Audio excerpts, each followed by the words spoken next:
So our first speaker today is Mr. Dmitri Alperovitch. Mr. Alperovitch is co-founder and chief technology officer of CrowdStrike, leading its intelligence, labs, and product teams. Prior to CrowdStrike, Mr. Alperovitch was vice president of threat research at McAfee. He led the team that investigated and brought to light the Operation Aurora, Night Dragon, and Shady Rat cyber espionage intrusions. Mr. Alperovitch was also selected in 2013 by MIT Technology Review's Young Innovators Under 35, and he was named Foreign Policy Magazine's leading global thinker in 2013. So please welcome Mr. Dmitri Alperovitch.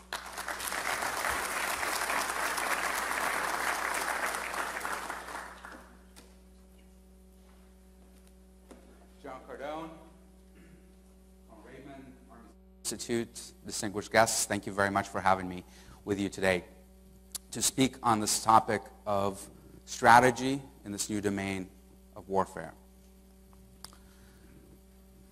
Need my clicker. Can we get the slides? So given that this is mostly an Army audience, I thought I would start with an important event in Army history, in the history of Army doctrine. Back in 2006, in December, a group of officers under the direction of General Petraeus released a very important document, FM 324, the Counterinsurgency Coin Doctrine Manual from the U.S. Army.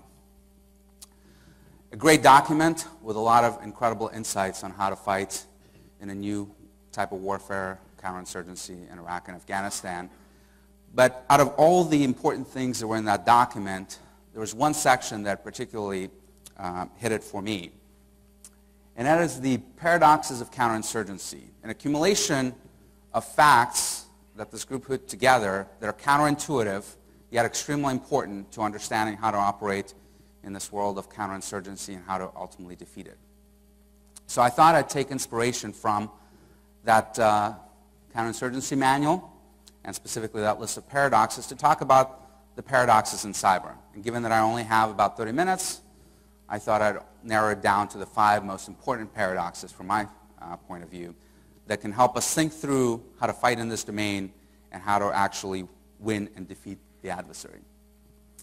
So paradox number 1, you don't have a malware problem, you have an adversary problem. It actually happens to be the tagline of my company, CrowdStrike, but I mention it not because I'm trying to promote my company here, but because I think that this is the most fundamental misunderstanding that most people have about cyberspace. They think it's about bits and bytes. They think the threat is this: a piece of malware that was discovered on your system, an exploit, a vulnerability like the shell shock vulnerability that we've been talking about for the last week, or the Heartbleed vulnerability back from last spring. That is not the threat. Those are just tools that are used by the real threat.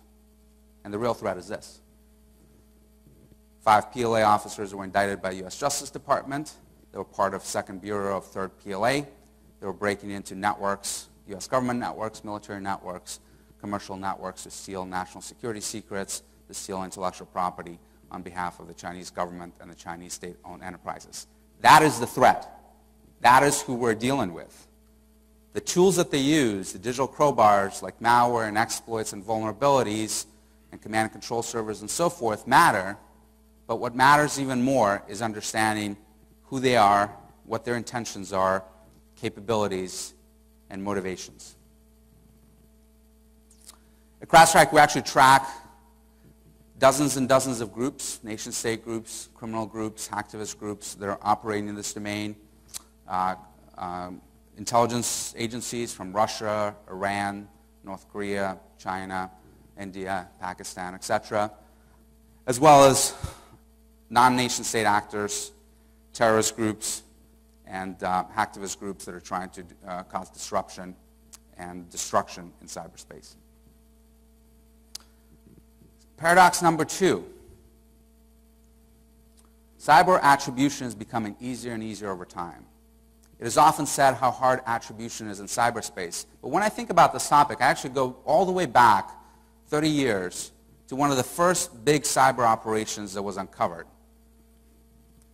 Cuckoo's Egg, for those of you who haven't read the book, highly recommend it, from 1986, by an astronomer, Cliff Stoll, who uncovered two individuals operating out of Hamburg, Germany, West Germany at the time, breaking into U.S. Government computers, military computers, to steal national security secrets on behalf of the KGB. This astronomer, who had no background in security, very little background in computers, was able to figure out, almost on his own, who was breaking in to his networks, track it all the way back to Germany, and help identify the two individuals that were responsible and determine that they were operating on behalf of a foreign intelligence service. All the way back 30 years ago, this was done. And if you look at most major incidents that we've had since those 30 years, we've actually were able to determine attribution for almost all of them, if not all of them. Some of it may not have been released publicly, but we know very well, and often very, very accurately, who was behind every single intrusion.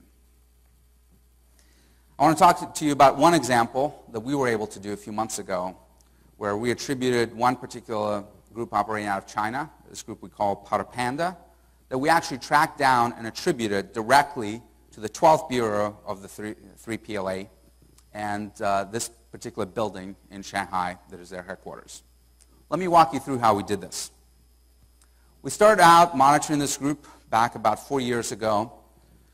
We were looking at a lot of the operations. A lot of them were focused on defense contractors, particularly those operating in the space domain, building satellites, communications platforms, and so forth. And we're tracking a lot of intrusions from those groups, a lot of their malware, exploits, and so forth. And we're able to accumulate a huge range of domains that this group was registering in order to set up their command and control infrastructure. Most of those domains were registered with fake email addresses and other registration information, but we noticed an interesting pattern that back in 2009, for a very brief moment, about 3 months or so, a range of those domains were registered to one email address, cpyy.chen@gmail.com. Now, that email address was used only for about 3 months. The individual that registered those domains realized that perhaps they made a mistake, and they changed their registration to an email address that was fake. But we decided to dive into this to try to determine who is the person that owns this domain and what kind of online profile can we collect from them. So we're able to find this individual, who goes by the name of Chang Ping, a photography enthusiast. He has quite a few pictures on his Picasso album. He has a pretty robust social networking profile. He has a number of blogs that he maintains. There's some information on his blogs about who he is. He's a male, born in 1979. On his blog, he mentions that he works for military/police, which was an interesting point for us. And we noticed that he's actually involved with Shanghai Jiaotong University, which has been involved in a number of intrusions operating from China. So he immediately became a person of interest for us. We started looking at his profile pictures more carefully. We noticed one picture, which was a picture labeled dormitory. Now, this looks like a regular dormitory with a lot of rice vodka, regular for China and Asia. But we noticed one thing in the corner there that we highlighted in this picture. A standard issue Type 7 PLA hat, right, that looks just like the hat that this gentleman wears in the indictments. So we knew immediately that we were dealing indeed with a PLA gentleman who was involved in the hacking community and perhaps is a great lead for us. We started looking further on his album. We noticed pictures of his office, an interesting building that you can see in the top left corner there. We noticed a few things about this office. One, there was coating on the windows to prevent electromagnetic and acoustic eavesdropping. It doesn't typically happen in regular offices. We noticed pretty big dishes that are not used for TV receptions out front of this office.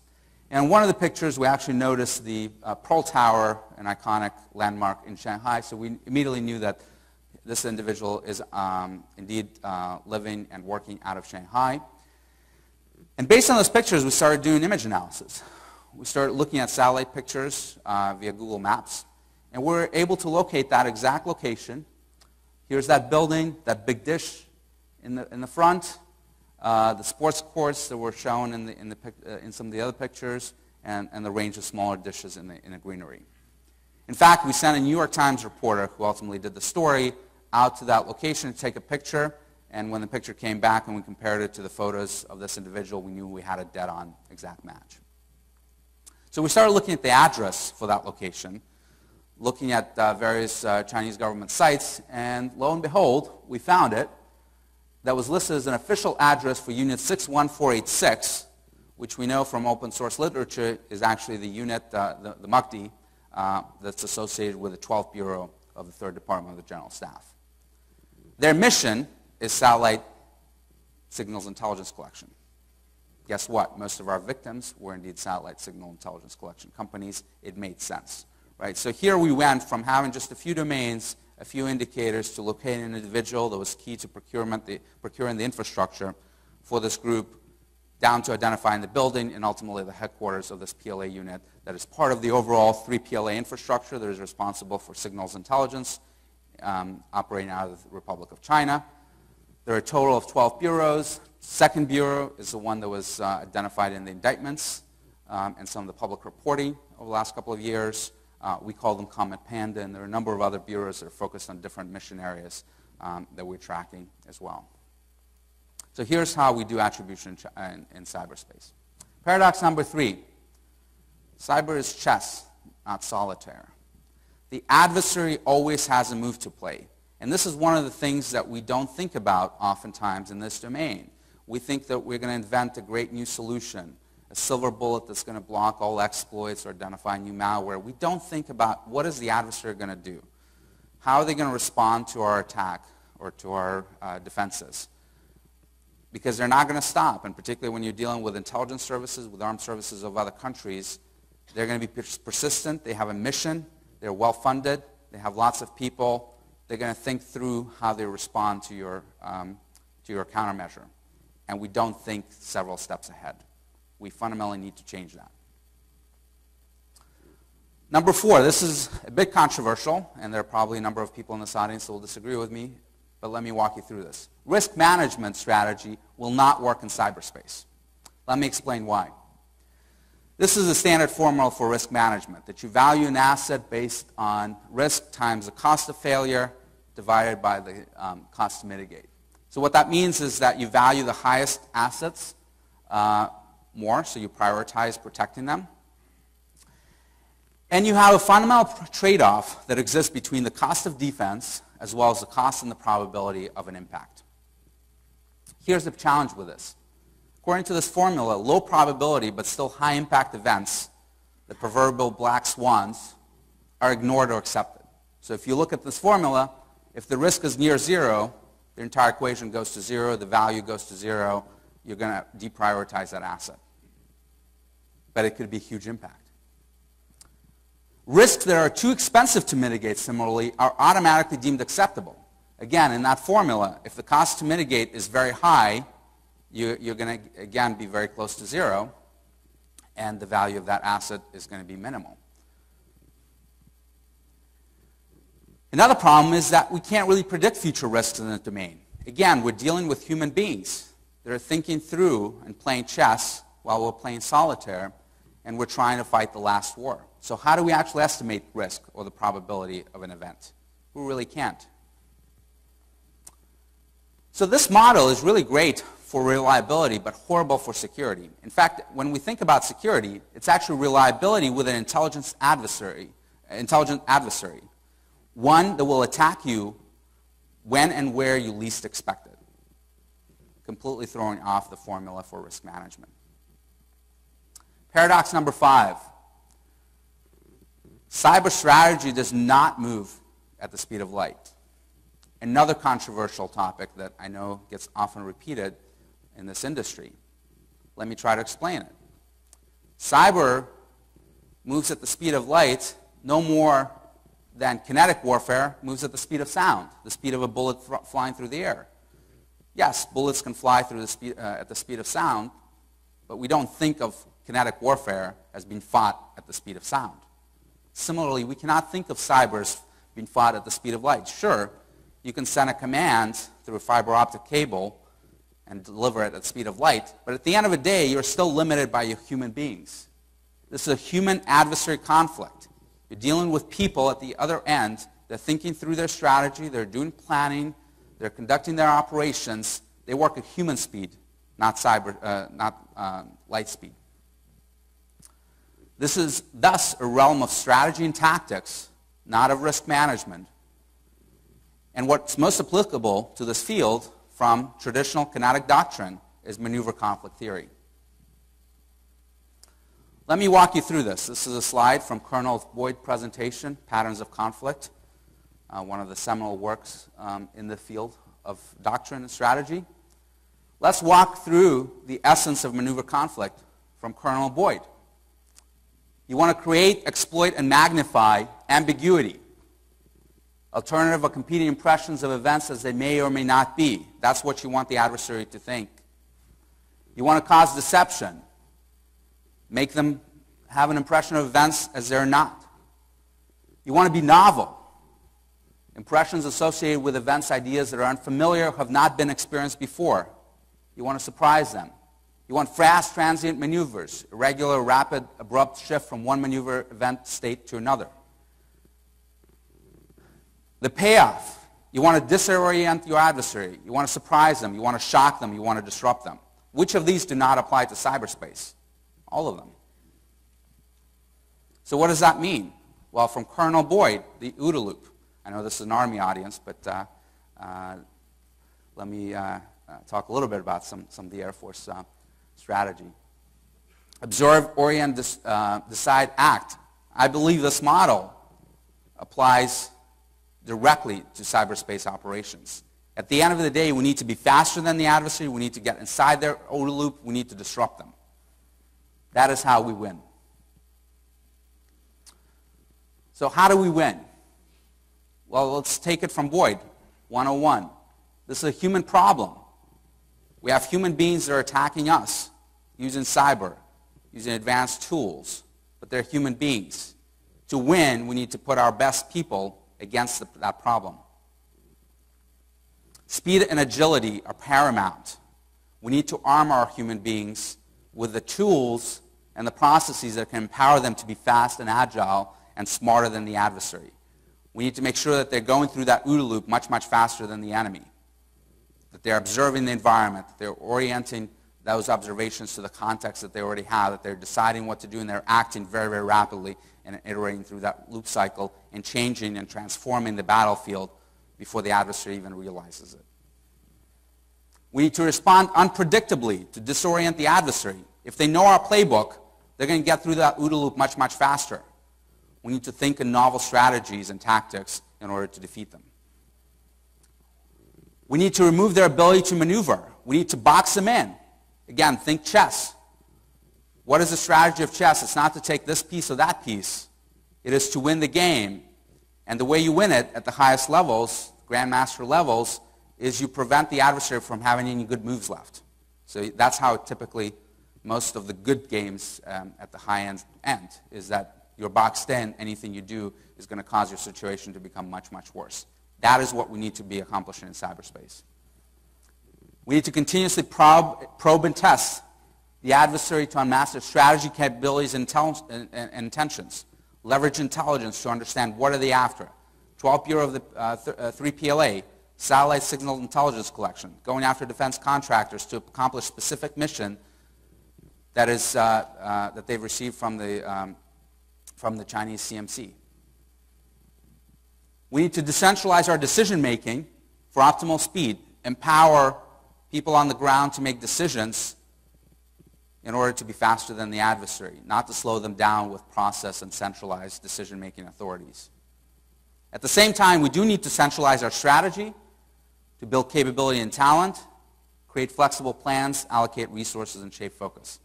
Again, I didn't invent this. This is Boyd. And all of it applies, sentence and verb, to cyberspace. One last quote. Winning strategy. Again, directly from Colonel Boyd.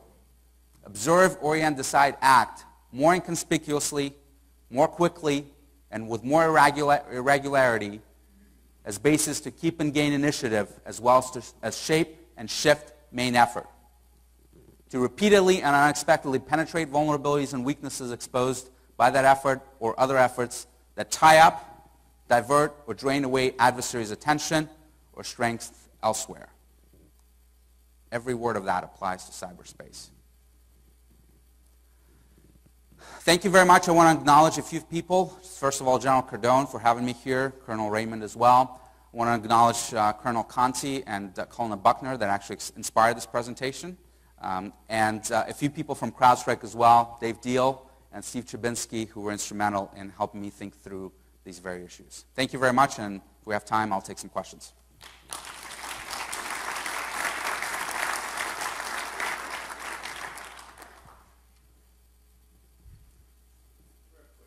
Sure.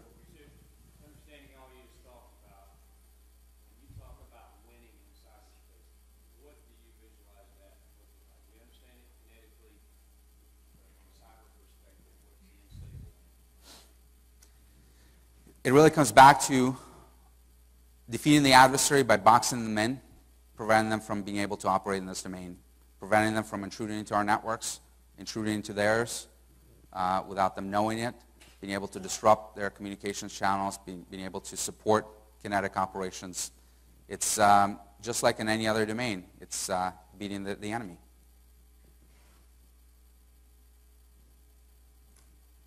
Any other questions? Yes, sir.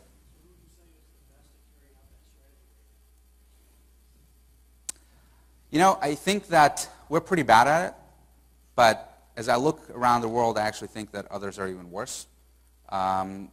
They may have offense nailed down better just because they're more liberal at how they utilize their capabilities, even if their capabilities are not as good as ours. Their defense is really bad. So I don't think anyone's nailed it down, and I think we have a chance to be the ones to do it. I hope we will be. Yes?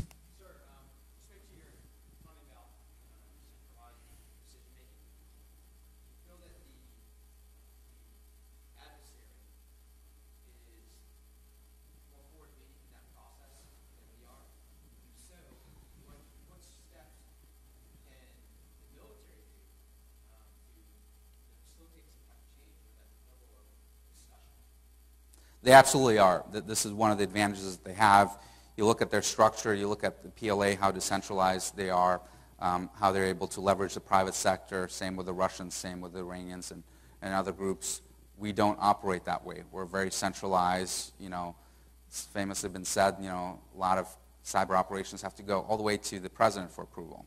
How ridiculous is that it's easier to drop a JDAM on some location in a war zone than to leverage a cyber attack that's never going to kill anyone, at least not in the foreseeable future. We need to change that mindset. And until we do, we're not going to be winning. I think that we need to be, one, leveraging the private sector more from a whole of government perspective. Right? The things that we've done at CrowdStrike and others have done to do attribution, to highlight it, to out the adversaries is important and can be leveraged in a partnership with government. I think the forces need to work a lot better than they are right now. I see a lot of sort of silos developing across the military branches in cyberspace. I don't think that's a good thing. So I think there's a lot that can be done. That's probably a topic for a whole new speech, but we need to be much, much better than we are today. Yes, sir.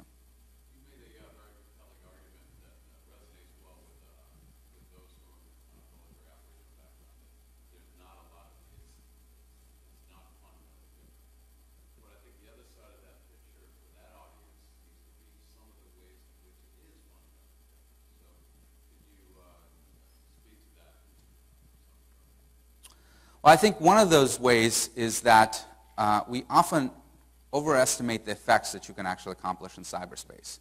Right? I think the analogies that we've been hearing for 25 years now, like the cyber Pearl Harbor or electronic Pearl Harbor, or cyber 9/11, are deeply unhelpful and I would actually argue offensive.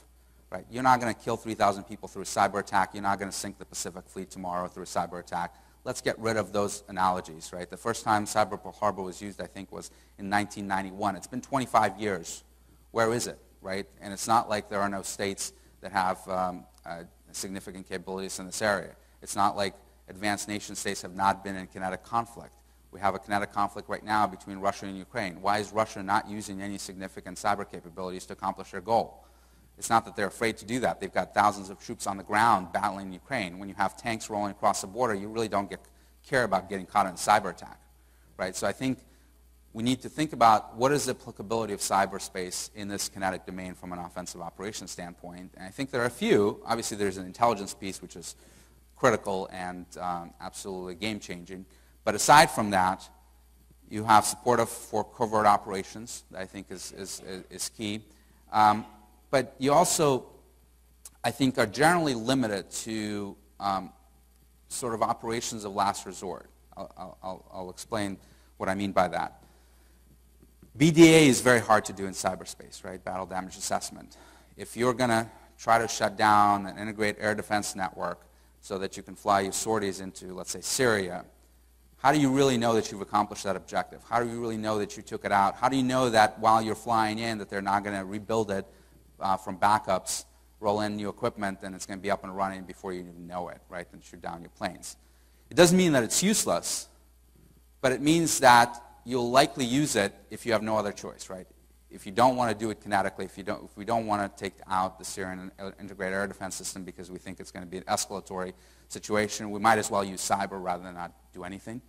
That's one of the options. Or if we're in all-out conflict, then we might as well throw everything in the kitchen sink at the problem, right? If we're in a war with China, it's not that cyber is going to be the major element of our combat operations. We might as well use it because we're going to be using virtually everything, right? So those are the ways to think about the problem. Covert operations, clandestine operations as well, this is absolutely key to. But it's not something that I think you're going to be using in everyday operations. And I think that's important to understand. Yes, sir.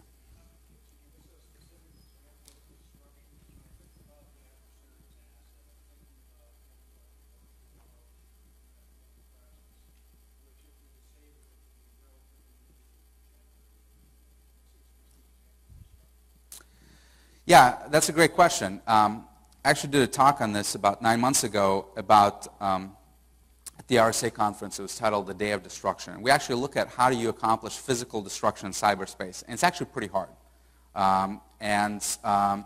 One, when you do that, it immediately becomes obvious, right? And the adversary is going to do various, or the defender is going to do various things to try to stop you. One of the things they always can do is disconnect, right, and rebuild. So it's very hard to sustain operations when the adversary knows you're attacking them. So one of the advantages that you can do in cyberspace is actually to leverage deception for disruptive operations, right? So you don't take out the integrated air defense system, but you mess with their screens so that they think that nothing is wrong, or the monitors are going up and down and they think it's part of sort of regular glitches that they may be experienced with the system, and they're not realizing that this is part of the operations that you're conducting, right? But I think there's only so long you can do it for. You know, we look at something like Stuxnet. It's been talked a lot about in the last 5 years, but the effects have actually been pretty limited, right? If the goal of it was to limit uranium enrichment, they have more centrifuges than ever. It slowed them down perhaps for a few months. And the problem is that once they figured out what was going on, they thought that these centrifuges were just misbehaving, they were spinning too fast or slowing down too much, and they were carting them off thinking that they were defective. Once they realized that there was actually a cyber attack, they stopped throwing them out, right? And that's something that's really hard to impact through cyberspace. Yes, sir.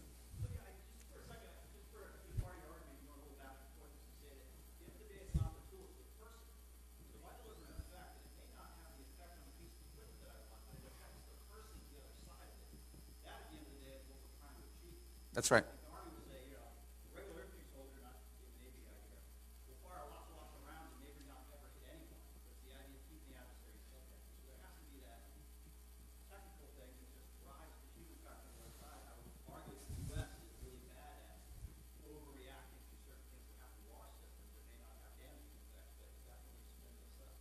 Yeah, and actually, if you look at the way we think about conducting kinetic operations in cyberspace, we think about blowing something up or having some kinetic effect.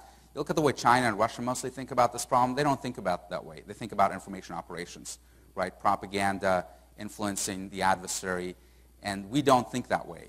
And I think that that's one of the benefits and huge impacts that you can achieve with cyberspace is to impact that human being, and we're pretty bad at it. Yes? Sir, from your perspective, as an adversary problem, do you think that we are at a better state now in terms of detecting our adversaries' tactics? And then secondly, do you predict in the future more small changes in tactics or drastic changes in tactics? I think we are getting better. I think the time between the intrusion and detections is shrinking dramatically. Now it's coming from a very large gap. It used to be that the gap was about 2 years between when you detect an attack and when they originally broke in. Today it's usually months and single months. So it's still too long, way too long, but it's much better than 2 years. And we're better at attributing the adversary. We're better at understanding their intentions. We're still not as fast as they are. You know, they're operating in hours and minutes, not speed of light, still human speed. We're operating in months. So that needs to be shrink dramatically. We're still a lot slower, and they're winning, but we're getting better. Yes? So you mentioned we're not operating at the speed of light, we're operating at the speed of humans. As you look to the future, do you see increasingly we'll be offloading more and more to artificial intelligence, those type of things, 10 or 20 years out, that we may go trajectory from speed of humans towards speed of light? I think the best machine that's ever been invented in the history of the universe is a human being. And I'll put them up against any machine, any day, any hour. I don't see that changing. Perhaps I'm a pessimist or an optimist, depending on how you look at it. I don't see that changing anytime soon. But where those types of technologies and tools are incredibly helpful is to optimize the human being so that they're not looking through billions of logs, trying to figure out what's important. Help machine pre-select things for you, but then you can analyze it and determine what the context of that information is and what you decide to do in response to it.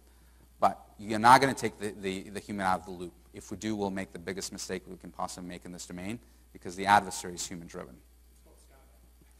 That's right. Yes?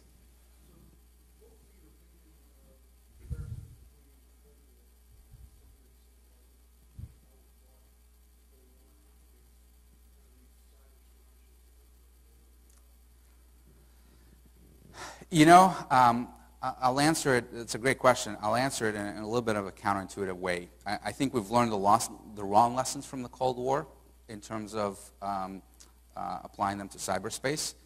The way we ultimately won is by bankrupting the Soviet Union, right? We're in fact doing that to ourselves right now because we're taking this passive defense approach where we're not thinking about the adversary. We keep thinking about all the holes we're going to plug in our leaking ship. And that's important, but that is ultimately not how you win, right? And we keep building these fences. They're very, very expensive. And the adversary is bringing very cheap ladders to climb over our fences. So, in effect, we're spending ourselves into oblivion, and from an economic perspective, they're already winning because they're letting us do that. Yes?